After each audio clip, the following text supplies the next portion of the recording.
Hello, this is Dr. John Tiani, and we're here today to talk about engineering economics and cost analysis. Specifically, we're going to focus on annual cash flow and rate of return analysis.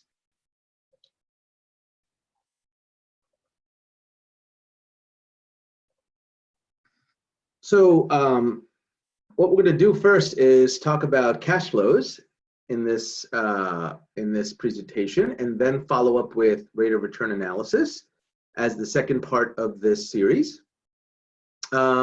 Specifically, we'll be talking about how to do cash flow calculations and analysis, how the analysis periods and the different lives of different project alternatives are taken into consideration in the analysis. We're going to talk about loan analysis as well as annuities.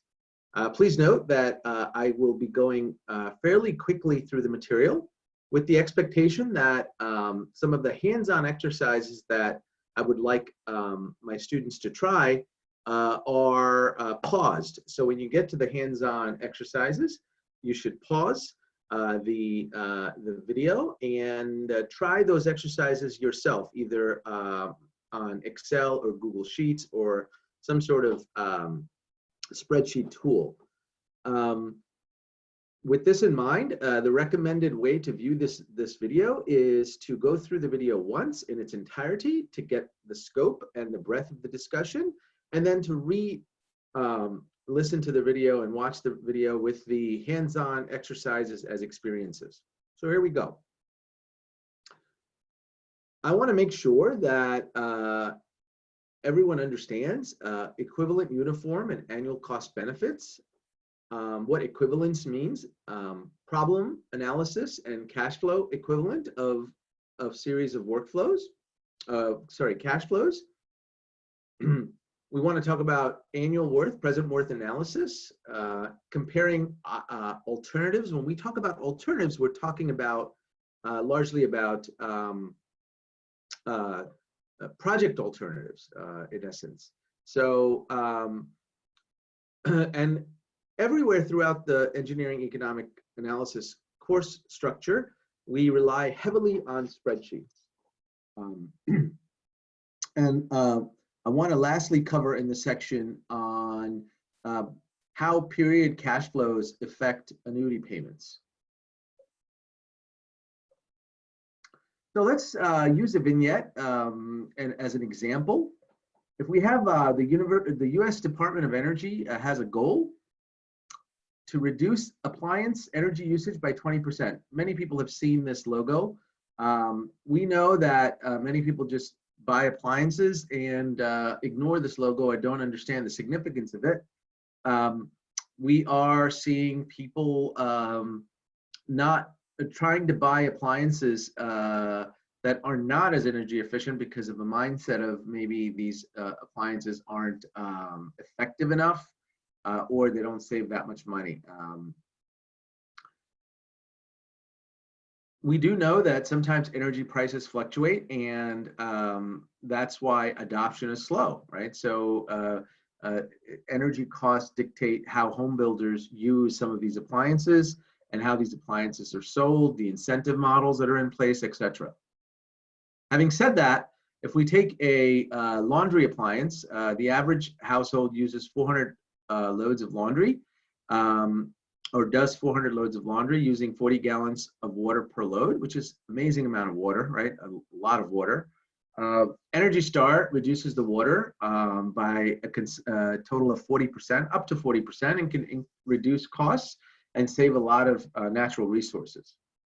But we have to buy appliances that are rated with the Energy Star in order for that to be successful. Major appliances last 7 to 15 years. Refrigerators are the longest, right? Our refrigerator home, the past one lasted over 25 years until it broke and we had to buy a new one. So what are the decisions? What is the replacement decisions for a clothes washer or a refrigerator? How would you explain this to someone not skilled in engineering economics? How often do they expect to buy these machines, and how much money would they save if they bought an Energy Star equivalent? These are commonplace conversations that many households have, but they may not understand how to explain it or how to model this in a more mathematical way. So we look at a machine cost as an example, $30,000. This is not obviously a laundry machine. This is a commercial machine, right? And the operating and maintenance expenses are $2,000. Let's just say it saves $10,000 in labor and labor costs. And if we say the salvage value is 5 years and we get $7,000 back, what is the economic or equivalent annual worth at 7%, right? So the formula for this would be as follows. I won't read it to you, and you can model this example using a spreadsheet by setting up the interest rates, the period of 5 in this case. We use the payment function, or we need the payment function. That's why we use the payment formula, and we solve for the payment amount, right? What is the actual payment amount? And present value is, let's say, negative 30,000 because we are assuming that we're going to outlay $30,000 to buy this machine. Future value is 7,000 after the 5-year period, and we solve for the payment, right? And this is how you can do this in Excel. I'll let you review that at your own leisure, and please do definitely, like I said earlier, try this out. And so the EAUC is $1,233, and this is the annual cash flow impact of this machine expenditure.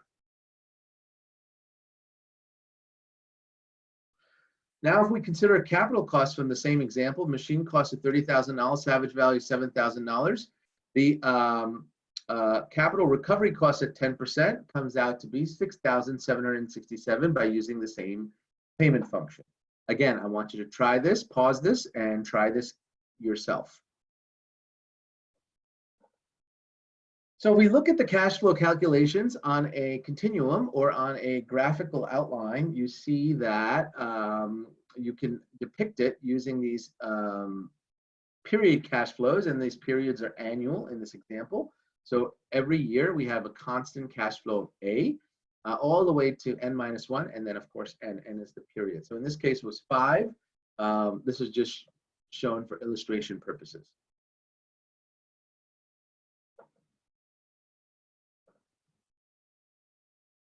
So annual cash flow on this example, where the maintenance and repair costs are varied per year, we want to find first the present value using the NPV function. When cash flows are not constant, you have to use the NPV function. That's the trick. NPV is net present value, and that takes into account the different varying cash flows. So in this case, this is modeled. The maintenance cost is modeled in the spreadsheet. We use NPV, and we add that to cell B4, which is the annual annual cost. And then we finally use the payment function to figure out the EAUC.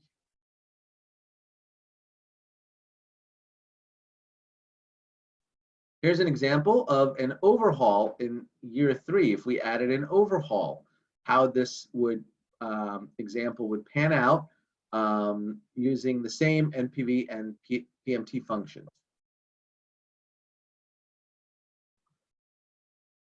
Now let's look at the situation for a simple overhaul. A machine requires $100,000 overhaul in year 5 of an 8-year life. If the EAUC of overhaul at interest with given an interest rate is 10%, what is the EAUC given that interest rate?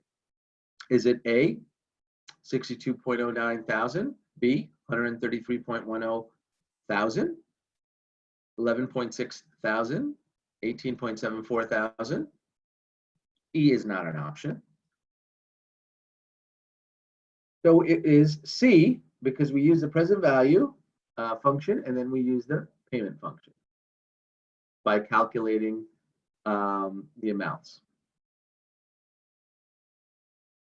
We first use present value to figure out what the amount is worth now, and then we use the payment function to figure out the payments.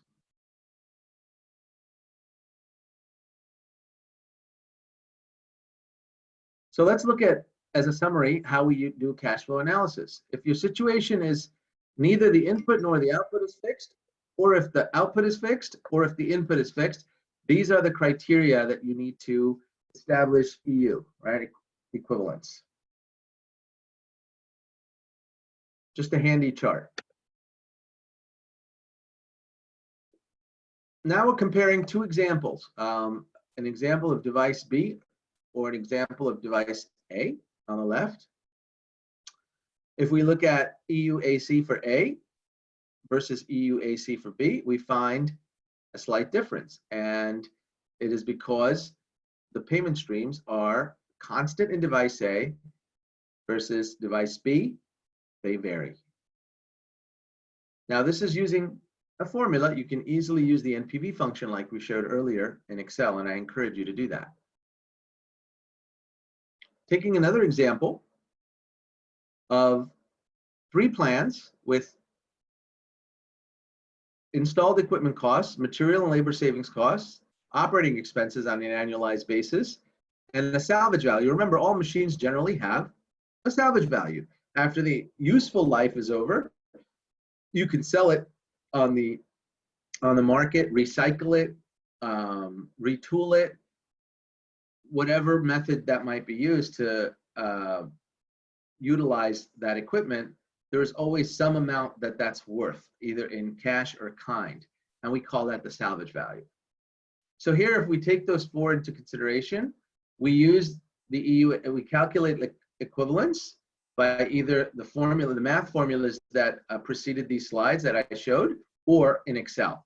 And I want you to do this example and make this work in your Excel spreadsheets. Again, largely I want you to focus on Excel or a spreadsheet solution, as we've been doing in earlier classes. So if we look at that, this is the final outcome you're going to get by using the Excel. And I want you to create this on your own to make sure you understand the mechanics.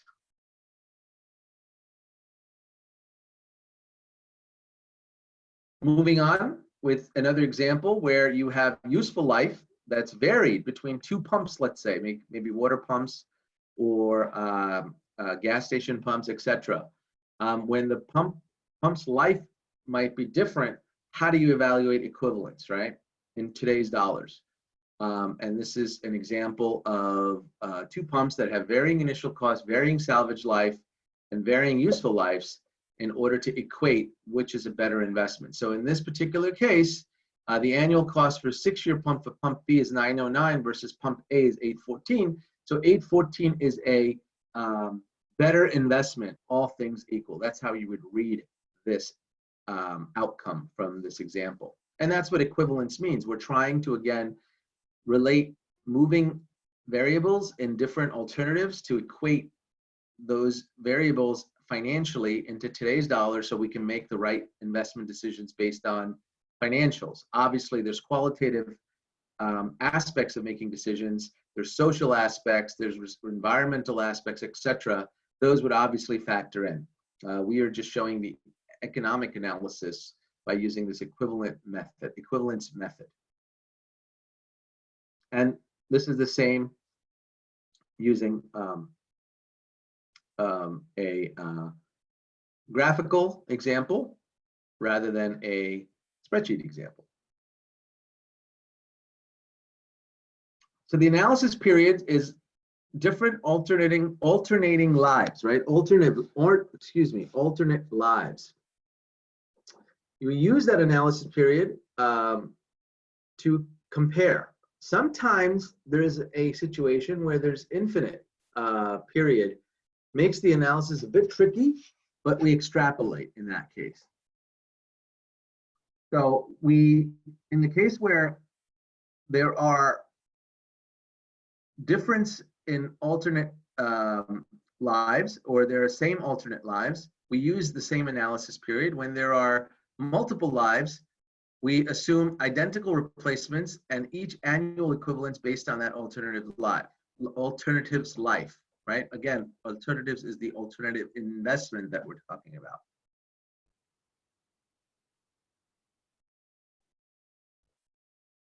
Looking at another example where, pretty much the same example where you have the initial cost of pump A being 7,000, pump B 5,000, salvage value 1,500 versus 1,000, useful life 12 years versus 9. We use Excel using the payment function, solve for payment, and we have 797 versus 684, making pump B a cheaper, more cost-effective alternative. Let's look at different types of pumps. For example, brass, lasting 3 years with $12,000. Stainless pump might be 4 years because brass corrodes more than stainless, $15,000. The economic equivalence of brass versus stainless steel at 8%, is it A, B, C? Which one? It is C. And we use the payment function to determine the equivalence. Now we take an example with using infinite analysis period. Well, a tunnel versus a pipeline, for example. I think everything has a life, but in this example, for demonstration purposes, we are talking about a tunnel costing maybe $5.5 million to build, but with a permanent useful life, whereas pipeline might cost a little less, but it has a 50-year useful life. Assuming no maintenance and no salvage value, if we calculate EAUC for the tunnel versus pipeline, we get $330,000 for the tunnel and $317,000, making $317,000 and the pipeline being more effective cost-wise. If we take an analysis period where the useful life is different and we have an estimated market life, again, different example, different alternatives, we can easily find the EAUC by using the same formulas.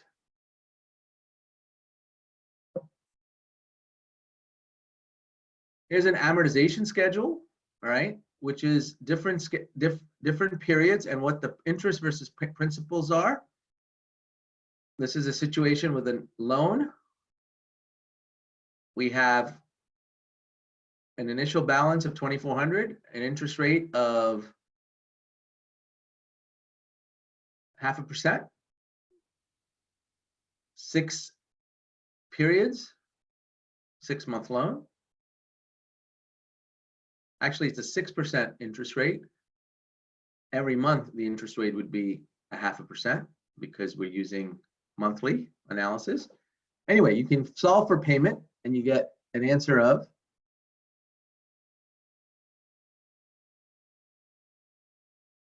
$407,000. And you can see how that $407,000 breaks out in terms of interest and principal by looking at column B and C. So both columns B and C, starting from row 9 through 14, add up to $407.03, except the interest is different. It reduces, whereas the principal increases for the payment. That means that as you move along in the payments, you are paying more principal and less interest as you advance in the payment cycles. And this is how your car loans and your home loans work, as we've discussed before. If you want to find out how much you owe in a loan, for example, how much you owed halfway through a 48-month loan of $15,000, given a 9% nominal interest, this is how you would do it. You would solve for PMT first, and then you would solve for PV. And PV will give you what you owe now versus what you would end up paying if you continue the loan for the rest of the 48 months. I want you to take a moment and absorb this example and try it, okay, to make sure that this is understood.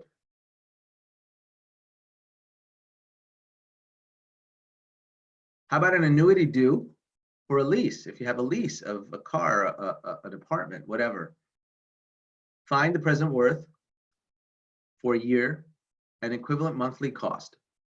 The lease payments are $1,200. The interest is 1% a month. This is how you would do it. Again, solving for PV. Given payment amount of $1,200 a month, periods of 12, interest rate is 1% a month, which means it's 12% interest annualized. Okay, so we pause there. What we've learned so far is analysis of cash flows. Now we're going to focus on rate of return and analyzing different rates of return based on loans, differing analysis periods, differing interest rates, and so on.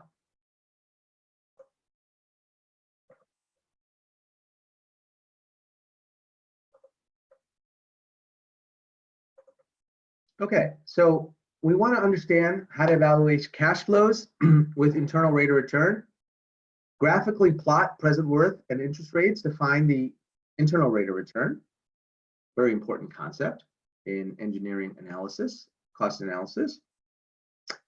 We would like to use the incremental rate of return to evaluate different alternatives, and of course use all of the above or learn all of the above using spreadsheets, as we've been doing. So if we take the story use case of RFIDs, RFIDs are radio frequency IDs that have been revolutionizing operations. We have RFID tags everywhere on your credit cards, on products, etc. These tags can track and trace goods from manufacturing to consumers. So the idea is to figure out, well, does it make sense to do this kind of tracking from a cost and benefit analysis, right? So many retailers are using this. There's privacy issues. There are issues where people get around or scramble these RFIDs to misappropriate inventory or other kind of sabotage.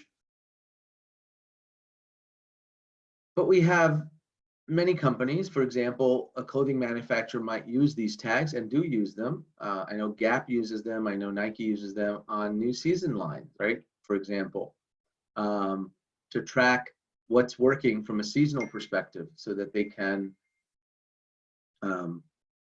evaluate whether they need to order more material or cut back production.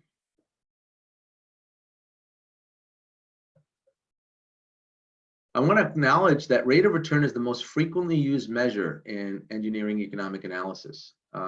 Why? Because it's one number. We can compare one number. It's easy to the eyes. It's not very complex.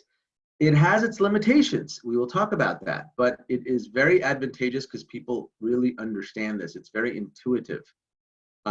So that's why this is a very important discussion and also an area of interest in engineering economic analysis. What is the internal rate of return? Well, let's define it. The internal rate of return is the actual interest rate at which the present value and the economic equivalence is zero. So on a loan, it is the interest rate paid on the unpaid balance, so the balance is zero after the final payment. On an investment, like a project investment or an asset investment, it is the interest rate earned on the unrecovered investment, meaning whatever investment you have not yet accrued benefit from or recovered the proceeds from, that's what we're talking about. And it's the interest rate where that happens so that the uncovered investment amount is zero after the last cash flow. This will be clear in a few more minutes. So let's just say this 5,000 investment in 5 years at a rate of 8%, right? So year one, we outlay $5,000. Year two, we outlay $1,252, and every year subsequently we do the same.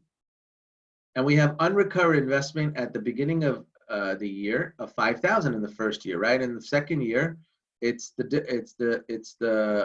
difference because we calculate the 8% return on unrecovered investment in the first year, The investment repayment at the end of the year is 852. The unrecovered investment at the end of the year is 4,148. So the 4,148 carries over to the next year as the beginning of the unrecovered investment at the beginning of the year, right? So that's how you finally get to year 50, and you get an internal rate of return of 8%. So let's think about this. The internal rate of return is interest rate where what? NPV is 0, PV of benefits equals PV of costs, annual benefits equals annual costs. Which one? I'll give you a moment.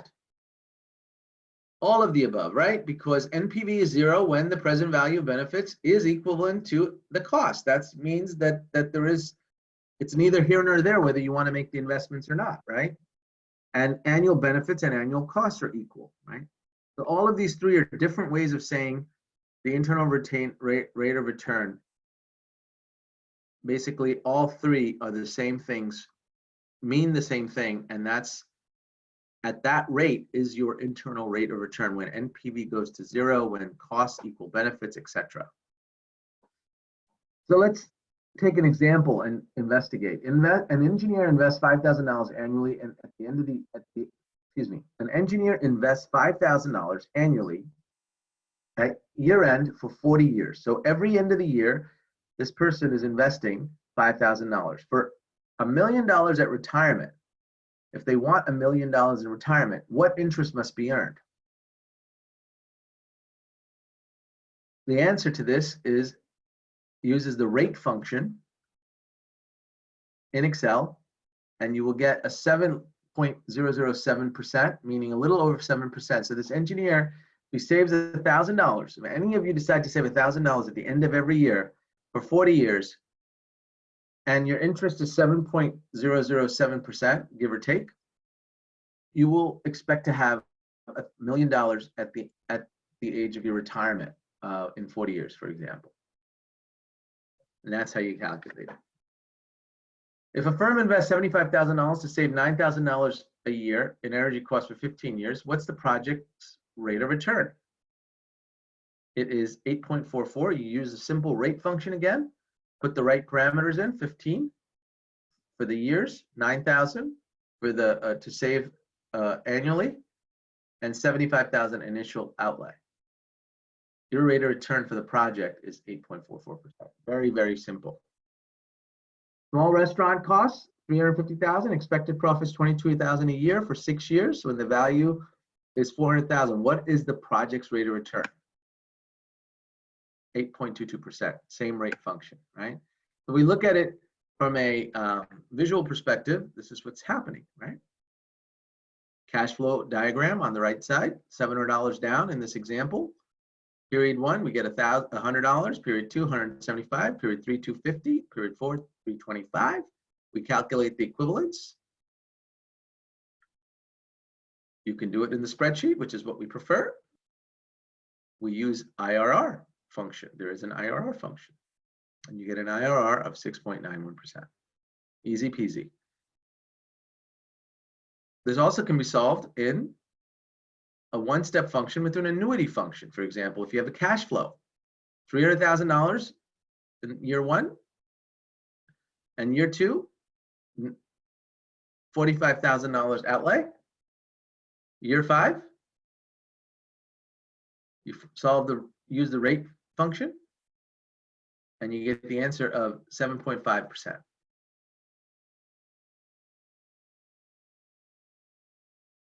Here it is using the non-spreadsheet version formula. Maria borrowed $9,000 yearly for 4 years. No interest was charged until graduation. So we have a student here, borrowed $9,000 a year for her education, rate 5%. Maria makes 5 equal annual payments of what? If the rate, and what is the rate of return for Maria's loan? So we want to know what her equal annual payments are and what the interest rate was. We can use it formula method, or you can use spreadsheet solution. I want you to use the spreadsheet solution.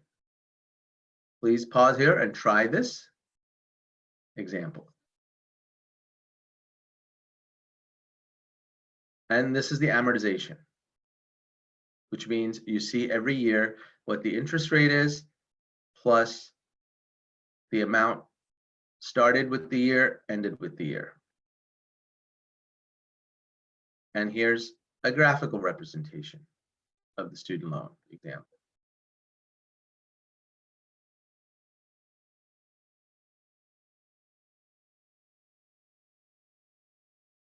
Here's what, this is a generic chart. We've been talking about this. IRR is where NPV is 0. Quite simple. But when we have, so this was for borrowed money, but this is for invested money. Same thing, IRR is where NPV is 0. The only thing that difference is the cash flow is negative initially here, and then positive every year. And for borrowed money, it's the opposite. And that's intuitive, right? When you borrow money, you get money in year 0, so that's a plus. And then you've got to pay it back every year, so that's a minus. With investment, it's the opposite. Anyway, example 7.5 here, we have a corporate bond example. Okay, corporate bond initially sold for $1,000. Issuer will pay $40 in interest every 6 months and repay $1,000 face value after 10 years. After 1 year, the bond was sold for $950,000. What is the rate of return paid by the original buyer or received by the original buyer? 3.02%. Seeing it graphically, you can also do this obviously in a spreadsheet, the same way we've been discussing. What's the rate of return for a new buyer? If the bond is kept for the remaining 9-year life, it's 9.05%. We look at the spreadsheet solution, we get 3.06% in the earlier example, and if he keeps it for all 9 years, 9.11%. Again, pause here, try this. Thank you.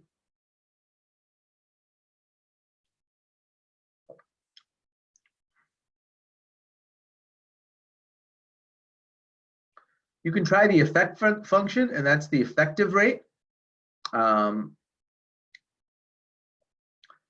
I will explain this in a later chapter further, but if you want to try this in the meantime, you certainly can. If you have an IRR and an annual percentage rate, you can use the effect function to find out what the effective rate is, which includes compounding. If an issuing firm paid a 1% fee to sell a bond, what effective rate did the firm pay on the bond? Example 7.6, we use the effect function to calculate the actual effective rate. Again, Excel does all the hard work for you by using this function. Here's another example using property price at $300,000, finance through a seller with 20% down and the balance due in 5 annual payments at 12%. You can pay cash with 10% discount. What is the IRR for the loan offered by the seller? Again, payment function, and you solve for the interest rate. So first you solve for the payment function, then you solve for the interest rate.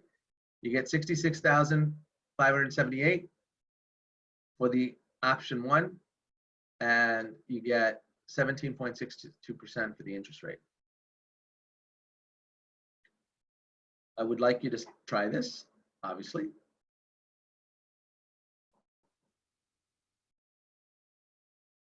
If we have parking permit, many of us do this on campus, buy an annual parking permit or buy semester permit, right? Which one do you do? Well, you figure out the effective rate, you figure out the IRR, and you can figure out your problem.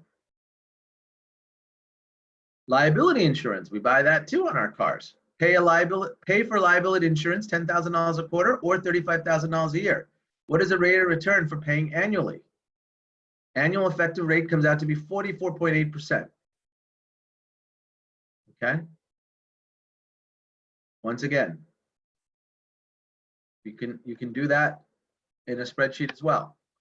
Talk about buying or leasing. This is another common thing that we talk about, buying or leasing cars in this country. Buy for $40,000 with a salvage value of $6,000 or a lease for $2,500 a month. What is the internal rate of return for the lease?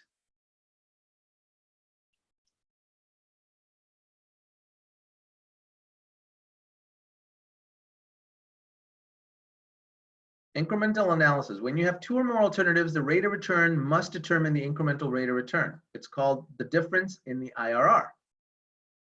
Incremental cash flow is the higher cash initial cost alternative minus the lower cost alternative. That's why it's incremental. If the IRR is greater than the MARR, you choose the higher cost alternative. If the IRR is less, then you choose the lower cost alternative. Here are two mutually exclusive alternatives. Year one, minus $1,000. Year one, minus $1,000. Let me start that over. Year zero, which is effectively your current year. For alternative one, you have to lay out 1,000. For alternative two, you have to lay out 2,000. For year one, you get back 1,500 for alternative one, 2,800 for alternative two. These could be two different machines. These could be any two different project alternatives. Incremental is the difference, right, between the higher and the lower, which is $1,000 in the case of year zero. Year one, the difference is 1,300. So the IRR, incremental IRR is 30%.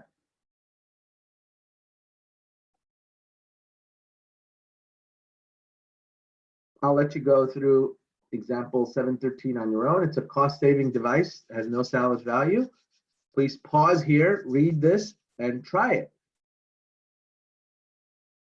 It's just one more example of what we've been talking about. And then you can do amortization the same way.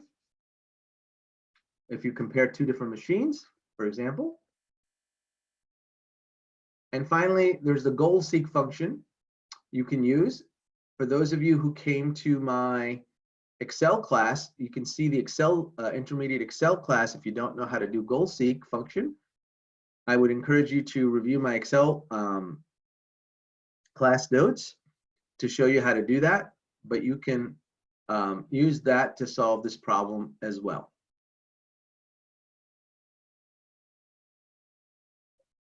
And here's the last problem. It's a 401k invested in stocks. On September 13th, $1,500 was deposited and another $2,200 on June 7th.